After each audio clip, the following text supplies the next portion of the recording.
সাইপ্রাসে আমরা যে শহরে থাকি সেই শহরে আমরা যখন আসছিলাম তখন বাঙালি একেবারে ছিলই না, হাতে গোনা কয়েকজন বাঙালি ছিল। আমাদের পাশের হোটেলে কিছু বেশি ছিল, 30 জন।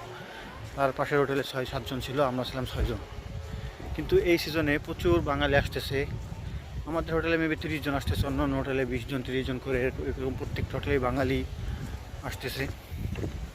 বেসিক্যালি তো গ্রিস সাইপ্রাসে অনেক বিষয় হচ্ছে, যেমন hotel motel restaurant super shop, তারপরে বিভিন্ন ক্যাটাগরিতে এই গ্রিস সাইপ্রাসে লোক আসতেছে প্রচুর।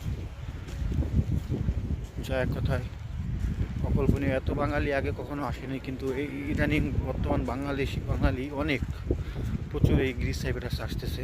কারণ ভিসা প্রসেসিং, ভিসা খোলা আছে, ভিসার কারণে তাদের আসার সৌভাগ্য হচ্ছে। যেমন আমরা যেভাবে আসছি তারাও একইভাবে আসতেছে এই গ্রিস সাইপ্রাসে আর কি। এইভাবে আর কি একসময় হয়তো বা বাঙালি প্রচুর, এইবার দেখা যাবে এই গ্রিস সাইপ্রাসে প্রচুর বাঙালি সমাগম ঘটবে আমাদের আশেপাশে দিয়ে। আমরাও সব মিলে আর কি অনেক বাঙালি ঢুকতেছে গ্রিস সাইপ্রাসে, বিষয় খোলা খোলা থাকার কারণে আর কি।